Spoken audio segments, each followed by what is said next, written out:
welcome. You are entering the School of Theology, or you are returning to the School of Theology during a very fragile moment in the history of our world. Having lost my husband 3 days ago, I am so aware of fragility. But think about the people injured on the streets of Manhattan, murdered in Syria, the young man killed on the streets of Chicago, the young girl dying of neglect and hunger in Los Angeles, in rural Texas. The stories go on and on. So I welcome you at this moment to this beloved community. Welcome to the Boston University School of Theology, beloved community. Beloved by God, beloved by all of us who travel in this place. In this place, we are beloved. We are loving. We are flawed and still beloved. On some days, you will think you are unloved, not understood, the object of extreme prejudice. And that may be true on those days. On other days, you will feel loved, understood by someone very different from you, valued by someone whose ethnicity or theological perspective is foreign to you. That will also be true on those days. But in all days, you are loved by God. You are part of a beloved community that cares about you, however imperfect. And you are part of making that community more whole, more beloved. May it be so. Let us pray.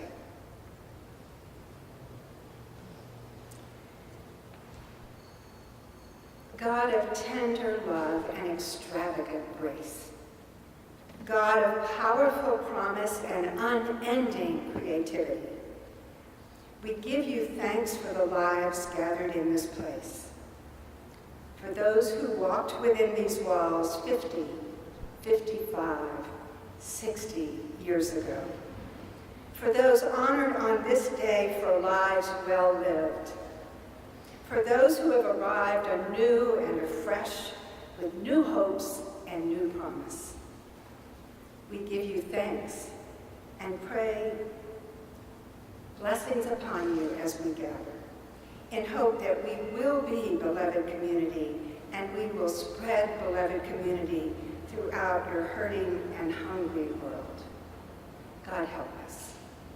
Amen and amen. I invite you to stand and pass peace with one another in whatever way fits you.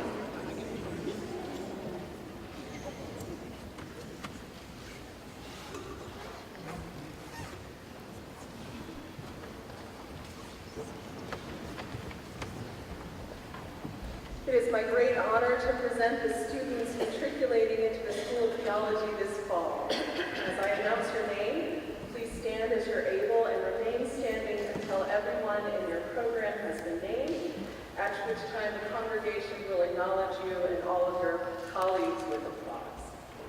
The students entering the Master of Divinity program are Daniel Robert Lewis Adam, Jennifer Anderson, Brittany Elizabeth Anderson, Jill M. Arnold, Jonathan Robert Ashley, Michelle Ann Ashley, Isaac Bailan Martinez, Terry Bowerly, Patricia Berry, Gretchen Maria Brown, Zachary Scott Brown, Susan L. Klinkenbeard, Amanda Julia Correa, Brian M.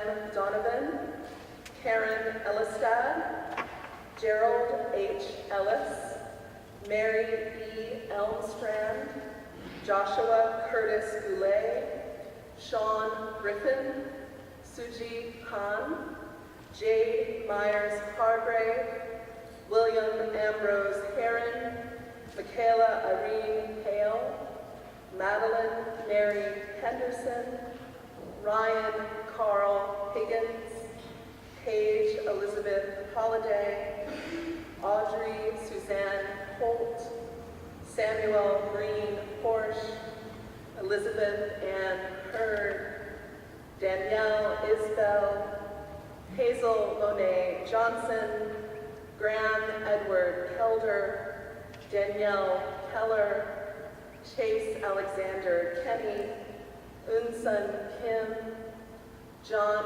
Kim, Andrew Edward Kimball, Sarah Brooks LeBlanc, Juhi Lee, Junsang Lee, Andrew Amanda Lee Bullard, Emily Rose Ling, Kelsey Elizabeth Lyon, Sophia Lyons, Elizabeth Duncan Marshall, Jason McGlynn, Carly Allison Payne, Dashnika Lynn Poindexter, Cole Pomeroy Brennan, Neil Pratt, Thomas David Reed, Christina Claire Richardson, Laura Mackenzie Savia, Maggie Elizabeth Taylor, Leticia Trujillo, Danica Vaughn, Nona Margaret Boodle, and Laura Teresa Wright. Let us welcome these students.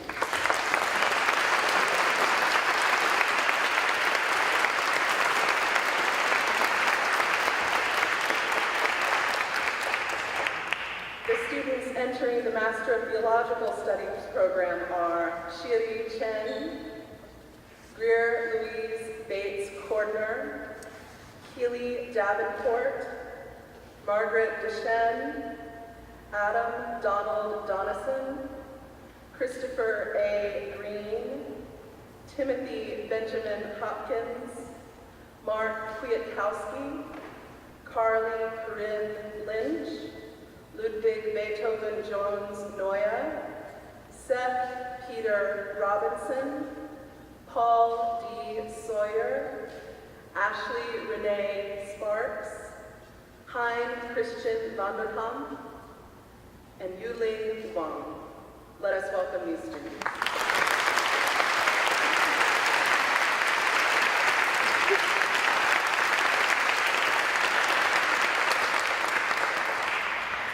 The students entering the Master of Sacred Music program are Marissa Hall and Sarah Ruth Beaumont Johnson. Sitting together.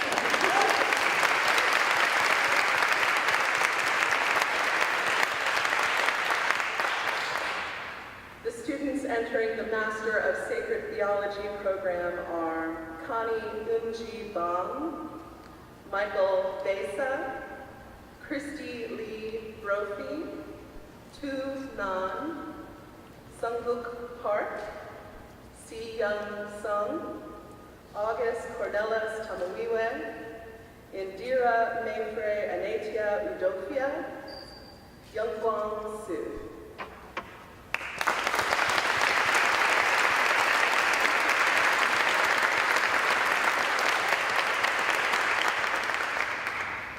The students entering the Distance Learning Doctor of Ministry program are Marcelo Damasceno Gomez, Amy Beth Thornhill Durward, Linda Mary Farrington, Matthew Alexander Gorkos, Palmatricia Greenleaf, Nancy C. Hardy, Huncha Lee, Lisa Marie McDonald, Teresa Murphy Denson, Gary C. Sharp, Jeffrey Chris Slater, Jason Allen Starbakken, Luke Veronis, and David Leland Whip.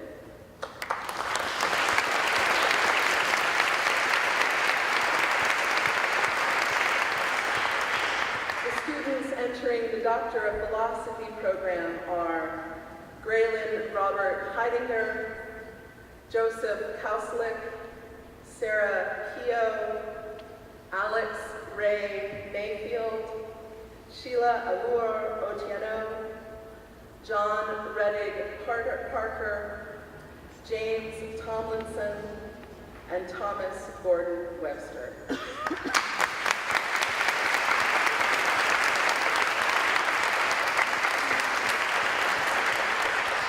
finally, those entering the School of Theology as special non-degree students this semester are Forrest Yenther, Sarah Goodlow, Bumshik Min, Deborah L. Vandenboom, Paul H. Whitmore, Matthew Franklin Willis Good, and Nami Yu. Please join me in offering a final round of applause to all of our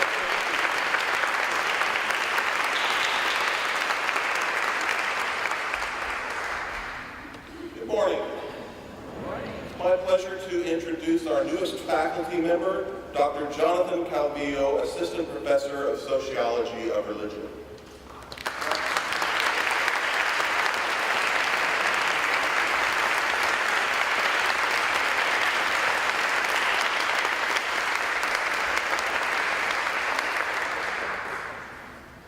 It's also my honor to introduce newest members of our staff and administration. I ask that you would stand if you are present so we can acknowledge you. We'll wait and do that until I've read all names. Emily Arnone, Administrative Coordinator, Office of the Associate Dean for Academic Affairs. Chance Bell, Postdoctoral Associate, the Albert and Jesse Danielson Institute. Blake Fox, Financial Aid Officer and Advanced Studies Coordinator. Catherine House, Assistant Director, Center for Practical Theology. Mariama Khan, Administrative Coordinator, Finance and Administration. Emily Clyden, Administrative Assistant, Center for Practical Theology. Christopher Knight, Desktop Services Specialist. Kimberly McDonald, Coordinator of Communications. Casey Norman, Senior Program Coordinator, Office of Registration and Financial Aid. Judith Olson, Co-Director, Religion and Conflict Transformation Program. Audrey O'Neill, Executive Assistant to the Dean. Austin Washington, Senior Program Coordinator, Office of Contextual Education. We welcome you.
are delighted to have the School of Theology classes of 1956, 1961, and 1966 present with us to celebrate their 60th, 55th, and 50th reunions. They have traveled from Ohio, Colorado, New York, New Hampshire, and even Massachusetts. Please come to the front to receive a medal in recognition of your service and honor of your presence with us today when I call your name. From the class of 1956, Reverend George Bender. I don't see him, but I'm hoping he's somewhere up there. Otherwise, he's still in traffic. All right. We'll give him his at the lunch. From the class of 1961, Dr. Bill Alberts, Reverend F. Victor Metavier, and Reverend Ed Rauch. Let's see Ed.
From the class of 1966, Ms. Betty Gray, Reverend Dr. Don Messer, Reverend Dr. Kent Millard, and Reverend Carol Charles Moore.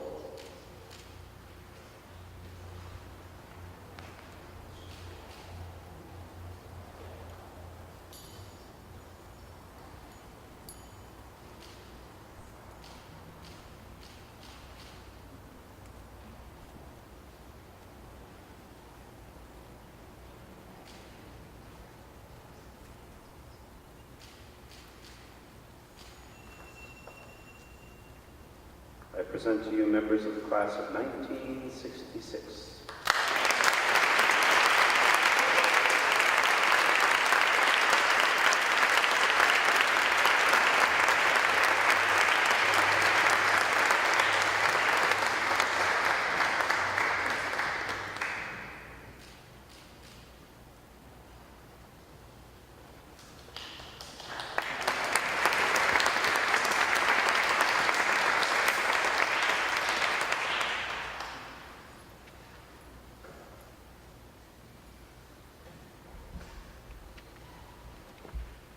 Kent Millard and I are pleased to announce the Boston University School of Theology's 2016 Distinguished Alumni. You will find their longer biographical information in your program, and I direct you to those pages. As I call your name, please come forward to receive your award from Dean Mary Elizabeth Ward. Reverend Cornell William Brooks. Cornell Brooks graduated from the School of Theology in 1987 with a Master of Divinity. As an attorney, activist, congressional candidate, and pastor, Brooks has spoken before congregations of diverse faiths, as well as the United Nations Subcommittee on Discrimination, business organizations, bar associations, labor unions, civil rights groups, schools, colleges in the United States and Europe. As a columnist, he has written for several newspapers on contemporary politics, ethics, and faith. He is the president and CEO of the National Association for the Advancement of Colored People, the NAACP, truly the world's oldest and this nation's largest and most widely respected grassroots-based civil rights organization. BU School of Theology is honored to name you as the 2016 Distinguished Alumnus.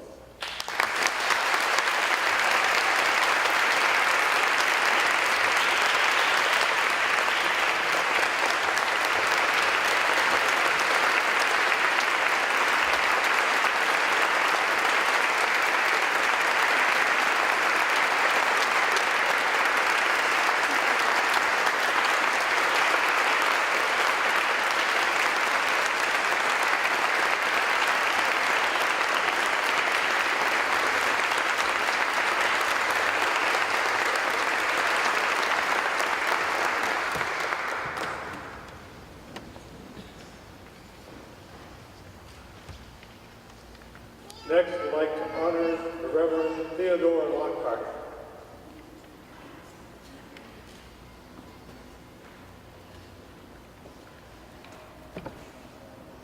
Ted Lockhart graduated from the School of Theology in 1968 with a Bachelor of Sacred Theology.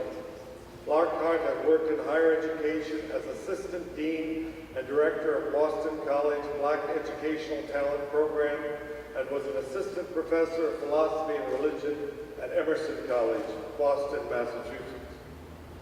During his pastorate at Union United Methodist Church in Boston, where I once served as student intern, he led a 3-year process of study and discussion that resulted in the unanimous vote of Union's Church Council to become a reconciling congregation, openly welcoming gays, lesbians, and all of God's children. By that vote, Union reportedly became the first predominantly African-American United Methodist congregation in the United States to openly welcome the LGBTQ community. Lockhart has published 3 volumes of poems and numerous essays. BU School of Theology is indeed honored to name you as a 2016 Distinguished Alumnus.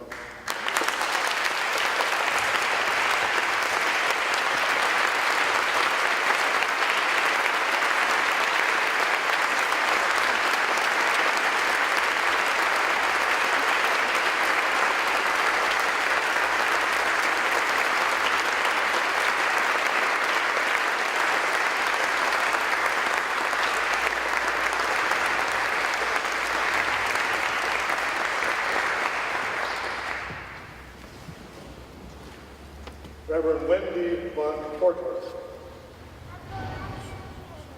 Wendy graduated from the School of Theology in 2005 with a Master of Divinity and will finish with a Doctor of Ministry in 2017. She is a Unitarian Universalist minister, immigration rights activist, and leader in anti-racism, anti-oppression, and cross-cultural engagement in justice work. Von Korter was a founding member of the UU Allies for Racial Equity and later served as its president. She is active locally and nationally in the struggle for immigration reform, has been arrested 3 times in acts of civil disobedience for the cause. As a part of her commitment to racial justice, she leads trainings on white privilege and cross-cultural engagement. She currently serves in her 11th year as the parish minister at the Unitarian Universalist Church of Marblehead, Massachusetts. Yes, indeed, Boston University School of Theology is honored to name you as a 2016 Distinguished Alumni.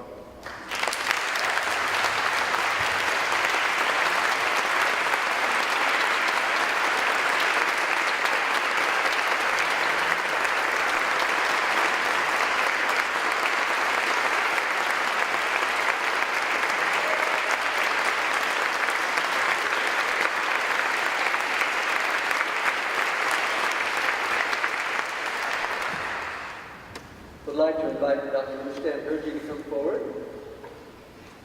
Dr. Bustan Herji was born in India, graduated from Boston University School of Theology in 1981 with a Master of Theological Studies degree. She received her PhD from McGill University in Montreal, Canada. Dr. Herji has been teaching comparative religions at Dawson College in Montreal, Canada for the past 25 years. She has been a regular consultant and lecturer for clinical pastoral education and worked with faculty to develop a course on how various religious traditions view the concept of health and illness.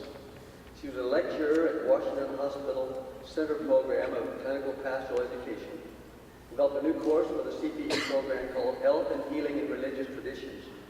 In addition to her work in academia, she also leads workshops for the community, including serving as a community counselor in London, leading workshops for the United Nations Development Fund for Women. Her recent book, Sands Under a Restless Sun, are stories of women overcoming oppression. She is fluent in English, Arabic, Hindi, Urdu, and Bengali. Boston Boston University is indeed honored to recognize Dr. Bustan Herji as a 2016 Distinguished Alumnus.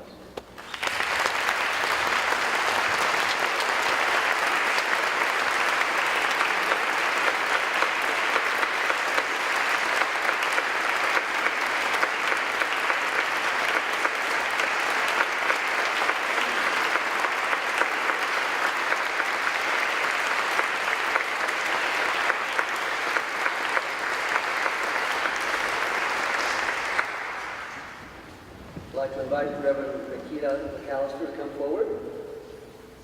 Reverend Nikita McAllister received her Master of Divinity degree from Boston University School of Theology in 2005. She currently serves as senior pastor at Bethany Baptist Church in Pawtucket, Rhode Island.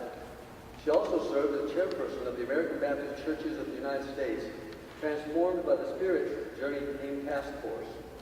She is a chaplain at the University of Rhode Island, advisory board member of the American Baptist Women in Ministry, secretary of Ministers Alliance of Rhode Island.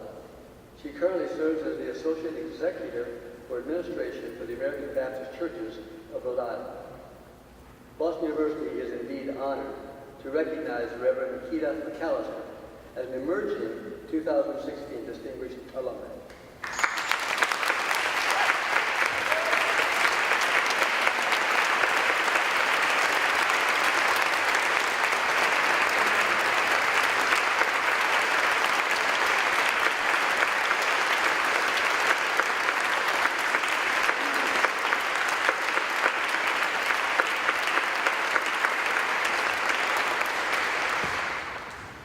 I'd like to invite Reverend Jubilani McAllister to come forward. Reverend McAllister received a Master of Divinity degree from Boston University School of Theology in 2005. He is currently the senior pastor at Calvary Baptist Church in Providence, Rhode Island. He served in various ministries in Greater Christ Baptist Church in Michigan, worked as a school social worker for the Highlands Park School District. McAllister currently serves as the Vice President of the Ministers' Council of Rhode Island, member of the National Ministers' Council Board of Governors, member of the Standing Committee on Ordination and Ministry, and he was recently elected to the Board of General Ministries of the American Baptist Convention. Boston University School of Theology is indeed honored to recognize Reverend Jubilani McAllister as a 2016 Emerging Leader Distinguished Alumni.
And now a reading from 2 Kings, chapter 7, verses 3 through 20. Now there were 4 men with leprosy at the entrance of the city gate. They said to each other, "Why stay here until we die? If we say, 'We'll go into the city,' the famine is there, and we will die. And if we stay here, we will die. So let's go over to the camp of the Arameans and surrender. If they spare us, we live. If they kill us, then we die." At dusk they got up and went to the camp of the Arameans. When they reached the edge of the camp, caused the Arameans to hear the sound of chariots and horses and a great army, so that they said to one another, "Look, the king of Israel has hired the kings to attack us."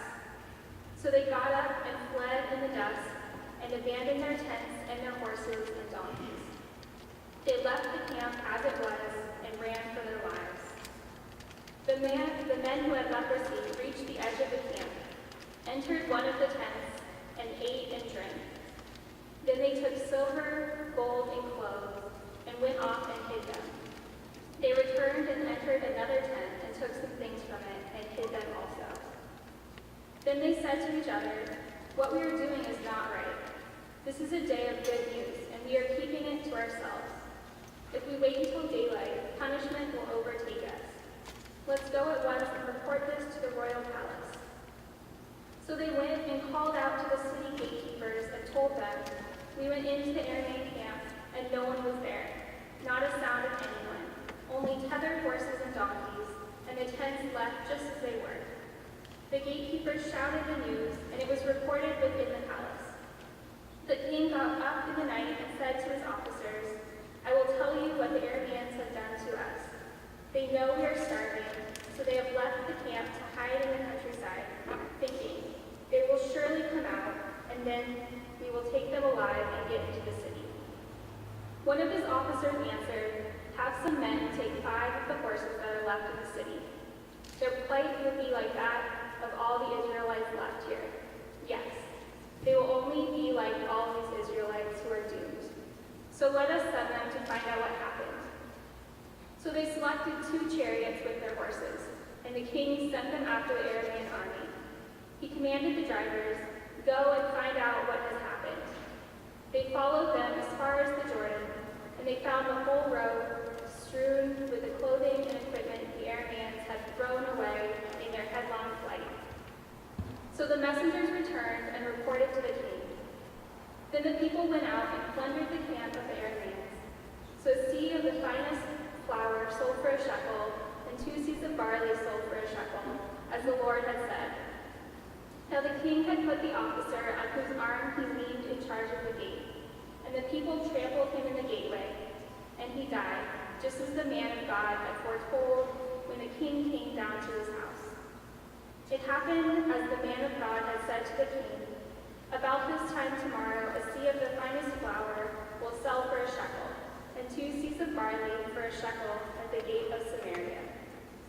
The officer had said to the man of God, "Look, even if the Lord should open the floodgates of the heavens, could this happen?" The man of God had replied, "You will see it with your own eyes, but you will not eat any of it." And that is exactly what happened to him, for the people trampled him in the gateway, and he died.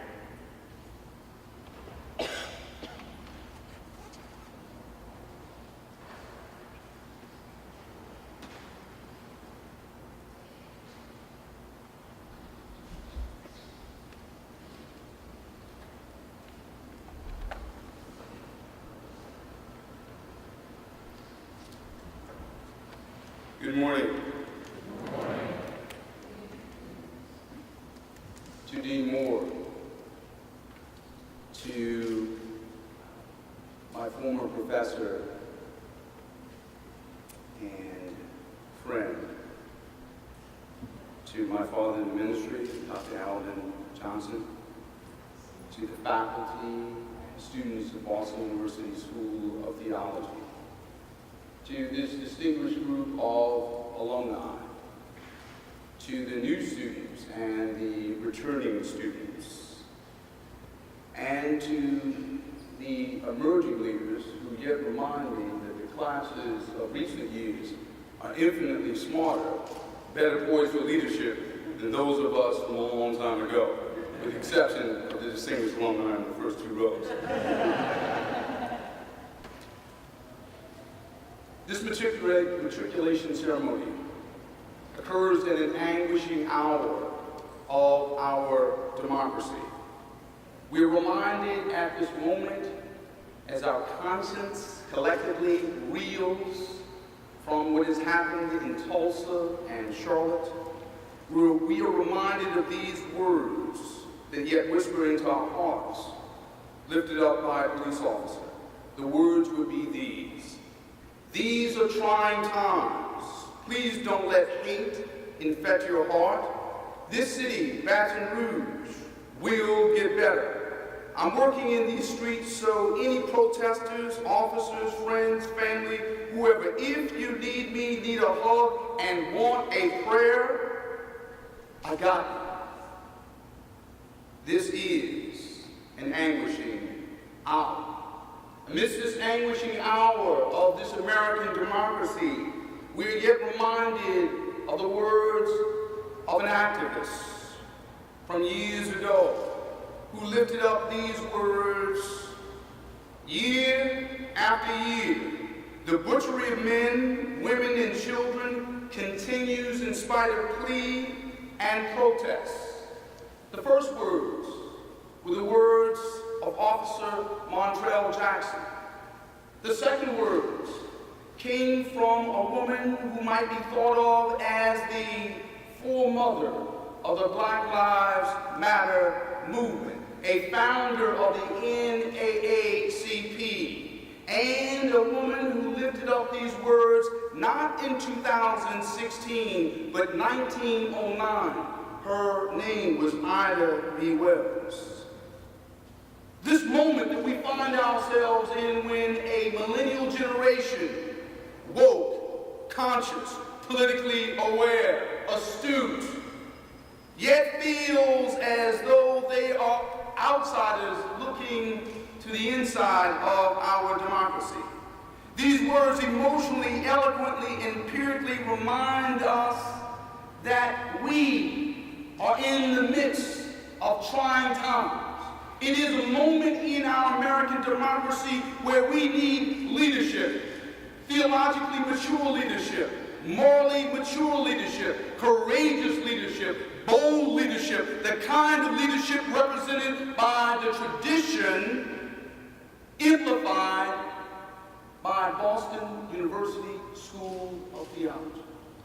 And though you sit here as new students, returning students, you literally sit in the shadow of courageous alumni, bold alumni, and yet alumni like you who are flawed, foible-filled, and when they sat in the seats that you now sit in were filled with the same anxieties, the same trepidation, the same concerns about being the people God called them to be.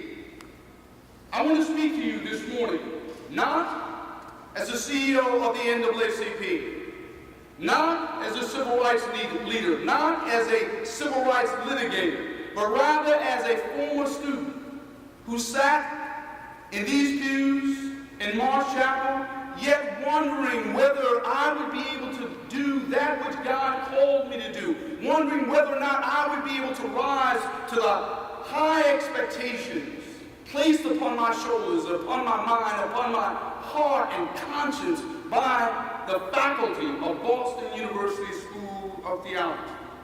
And when I think about those days, when I think about those moments, when I think about that time, I'm reminded that every once in a while I had to lean on that book, which my Southern grandmother, Miss Rosalie Prelo, entrusted to me as the definitive moral authority for my life. That would be God's Word. And I just want to lift up these few verses from the book of 2 Kings. Now there were 4 leprous men at the entrance of the gate, and they said to one another, "Why are we sitting here until we die? If we say we will enter the city, the famine is in the city, and we shall die there. And if we sit here, we die also. Now therefore come, let us surrender to the army of the Syrians. If they keep us alive, we shall live. If they kill us, we shall only die." And they rose at twilight to go into the camp of the Syrians. And when they had come to the outskirts of the Syrian camp, to their surprise, no one was there. For the Lord had caused the army of the Syrians to hear the noise of the chariots, and the noise of horses, and the noise of a great army. So they said to one another, look, the king of Israel has hired against us the king of the Hittites, the king of the Egyptians, to attack us. Therefore they arose and fled at twilight and left the camp in town, their tents, their horses, their donkeys, and they fled for their lives. And when these lepers came to the outskirts of the camp, they went in to one tent, ate and drank, and carried from it silver and gold and clothing, and went and hid them. Then they came back and entered another tent, and carried some from there also, and went and hid it. Then they said to one another, we're not doing right. This day is a day of good news. Maybe it was Matriculation Day. And we remain silent. If we wait until morning light, some punishment will come upon us. Now, therefore, come, let us go and tell the king's household. So they went and called to the gatekeepers of the city and told them, saying, we went to the Syrian camp, and surprisingly no one was there, not a human sound, only horses and donkeys tied, and the tents intact. I'd just like to reflect on this theme, the sound of our silent footsteps. The sound of our silent footsteps. With only 2 points to lift up, those would be these: why outside and why silent. Why outside and why silent? You find yourselves as matriculants of this extraordinary institution at a moment in our contemporary American history where we literally find ourselves at the crossroads of tumult and triumph, difficulty and daring, conflict and utter moral chaos. You find yourselves at a moment that might be described as a post-millennium civil rights movement. It is a movement younger than the movement that was given to you and whose legacy you would yet inherit, but it is your movement. It is a millennial movement. Whether you are a pre-millennial, a Motown baby, a baby boomer, if you are in this class at this moment, you are in the class of now. It is a millennial class, and you are in the midst of a moment and a movement. This movement might be characterized by 2 essential struggles. One having to do with voting rights, the other having to do with criminal justice reform. It is a moment where your class, your generation is yet asking the question, why outside?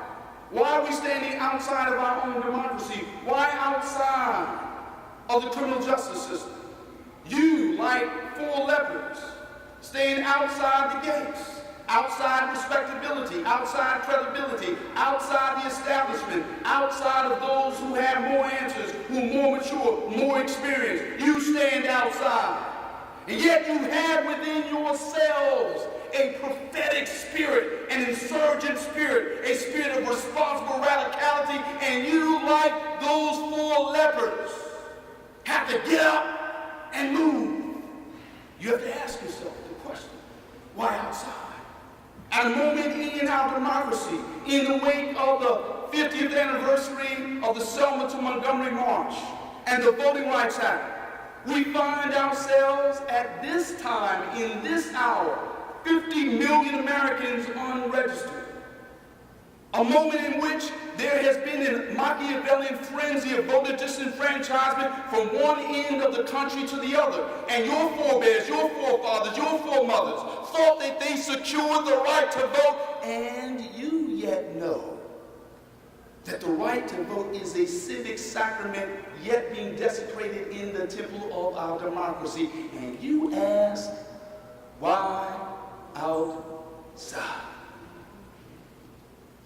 I have to tell you, I could not be more proud of not only the tradition of Boston University School of Theology, but the present practice and the classes and the responsible radicality of this generation of the Boston University School of Theology.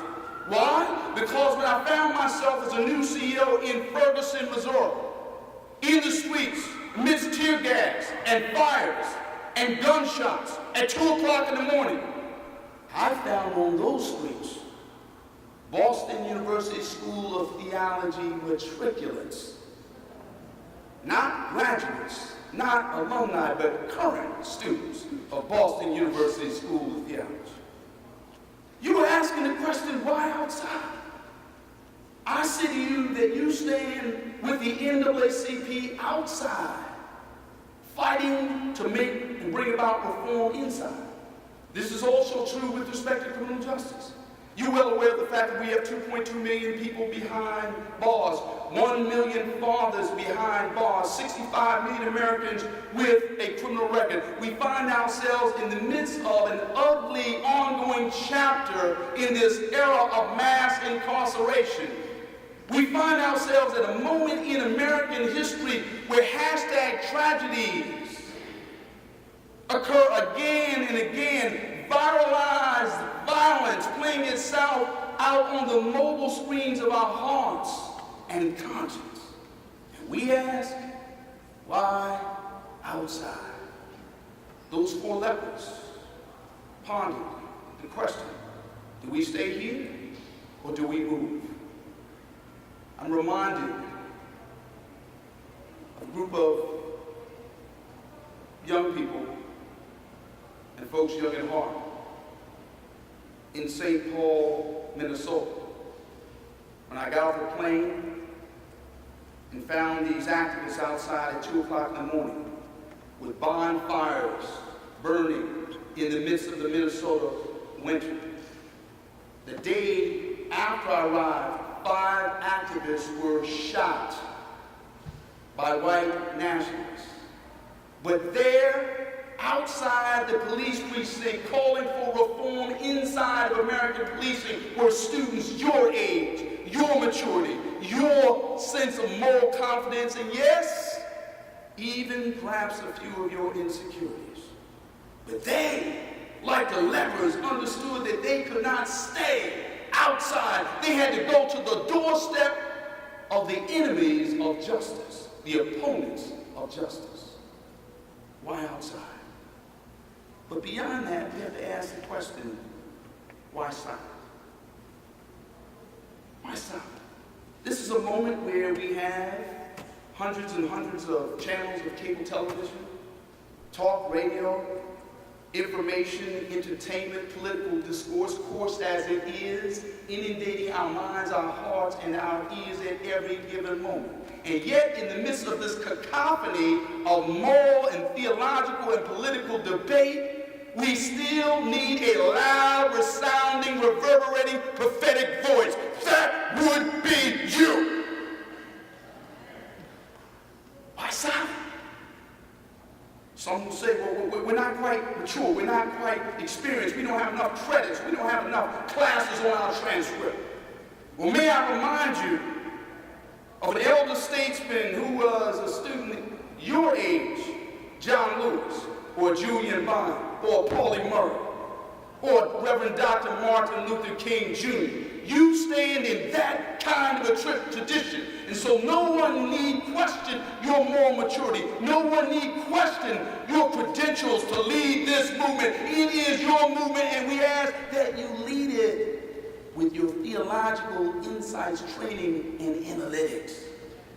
Why? Because it's not just about policy. It's not just about laws and regulatory reform. It's not just about policing. It is, in its essence, a recognition that those who've been otherized outside of our society, those who've been placed on the other side of that wall that has yet to be built on the Mexican-American border, a wall of xenophobia, it is a moment in which you have been called upon to call this nation to recognize the humanity of all of us, lest our inhumanity to one another render us all in our republic less human. Why silent? May I remind you that this right and fight for the right to vote is not strange to Boston University University School of Theology. There was a sister by the name of Anna Howard Shaw who stood up for the right to vote. This is not strange to Boston University School of Theology. There was a brother by the name of the Reverend Dr. Martin Luther King Jr. who marched from Selma to Montgomery. This is not strange to you. This is a part of your moral tradition. It is indeed in your moral DNA. That's who you are. You've been called to lead, and don't let anybody convince you otherwise. But lest you think this is about then and not about now. Look at these alums on these first two rows. History tells us that 60 students from the School of Theology went to Selma, to Marsh, from Selma to Montgomery. They were told by the dean, we can't protect you. Someone has been killed. We can't bail you out of jail. If you do this, you are responsible for your own lives. 60 students took the risk. 60 students engaged in responsible radicality. That's your tradition. And if by chance, my brothers and sisters, you grow anxious, you grow weary, you wonder whether or not you have the strength to speak up, the strength to stand on the outside, may I remind you of a little story. Last summer, the NAACP marched against police misconduct and for the right to vote in a march from Selma, Alabama to Washington, D.C., a geographic span of 1,002 miles, but also the measure of our determination. In 100-degree heat, 109-degree heat index, pavement at 113 degrees. I met a man in Selma by the name of Middle Passage. He told me that he wanted to walk the entire distance and carry the American flag. He carried the American flag for 920 miles. We got to a little place called Spotsylvania, Virginia. He wrapped up the flag to protect it from a rainstorm. But when the clouds parted, when the sun came out, when the blue sky emerged, he let the flag unfurl. And when he did so, he literally collapsed to the ground. My hardest day at the NAACP was sharing with a group of students that Middle died. The hardest question students have ever asked me, and the hardest question I've ever been asked at the NAACP was this: if a man was willing to die for the right to vote, why can't we vote and fight for the right to vote? Boston University School of Theology, we understand the fight for the right to vote. We understand the fight for criminal justice. We understand the fight for justice. We understand because this sacred space speaks to us. This choir ministers to that prophetic spirit within. And these alums, this faculty, literally testify as to not only what God has done, but what God will yet do for you. And so I leave you with this little hymn that yet ministers to the hearts of members of the NAACP, the length and breadth of this republic. The words would be these: lift every voice and sing till earth and heaven ring. Ring with the harmonies of liberty. Let our rejoicing rise high as the listening skies. Let it resound loud as the rolling sea. Sing a song full of the faith that the dark past has taught us. Sing a song full of the hope that the present has brought us. Facing the rising sun of our new day begun. Let us march on, let us march on, let us march on, let us march on till victory is won. Listen to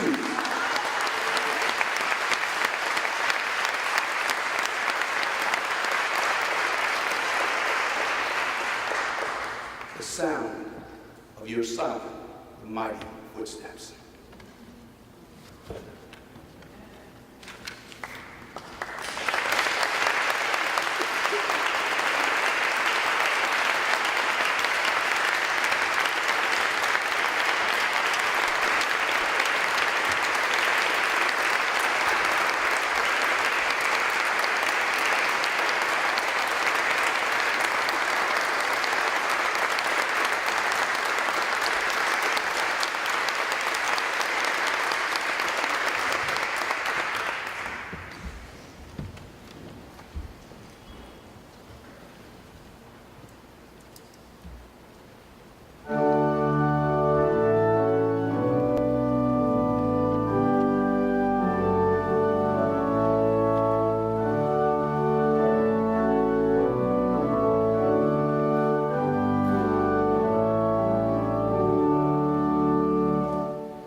we will now offer a prayer for the world, the church, and the university.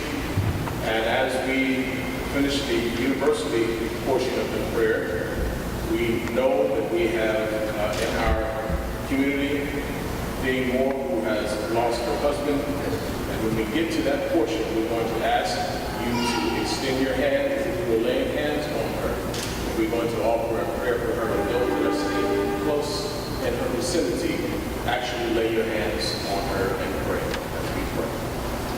Shall we pray together? Prayers for our world. God, our creator, sustainer, and redeemer, we petition you today for your creation, the world you formed in your holy, merciful, skillful, compassionate hands. Teach us your compassion. Teach us how to love each other. Teach us how to be sensitive to the plight of the other's story. We embrace and we celebrate our differences, recognizing that you are the creator of all. And Lord, we ask in this moment that you teach us as the church to be a real presence in the world, a real presence of love and peace and your grace and mercy. We're in a time where the world sees the church as irrelevant, and in some ways we've earned that title by practicing indifference. We thank you that you loved us and have equipped us to share love with the world. Revive us again to show the love of God to a world that needs you so desperately. Prayers for our university. We thank you for the cloud of witnesses that have gone before us and the foundation that you have set for us. We pray for our faculty and our staff. We pray for our students. We pray for all of their spouses, partners, and loved ones, and their support system, so that they know that they are among a beloved community.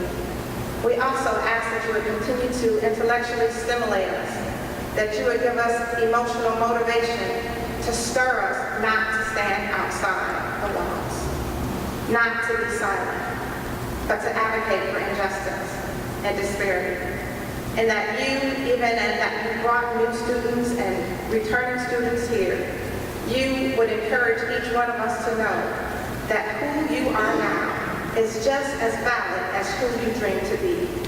For you have created us as your people, as your humanity, as the people who can continue to leave a legacy and an imprint with this moral, spiritual, theological DNA that you have given each one of us who have passed through those doors. We ask that you would show us how to be community. Oh God, we thank you that you have ordered our steps in your word.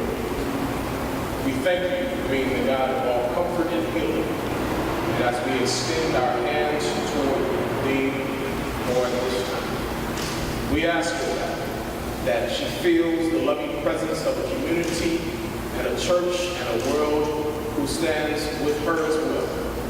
For we know that as she has poured out so much knowledge and wisdom and love to this community, we now return a small portion of that to her, upgird her and lift her up on every day inside.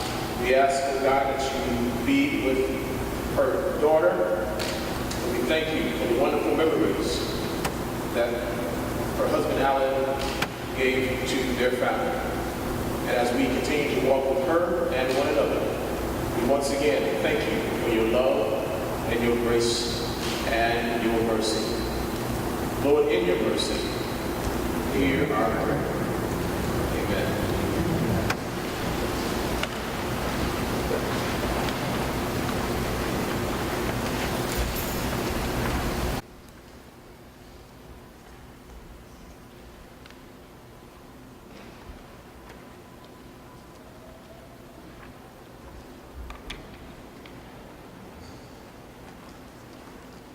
May the Lord bless you and keep you. May the Lord make his face to shine upon you and be gracious unto you. May the Lord lift up the light of his countenance upon you and give you peace. And may you hear the sound of your silent footsteps. Amen.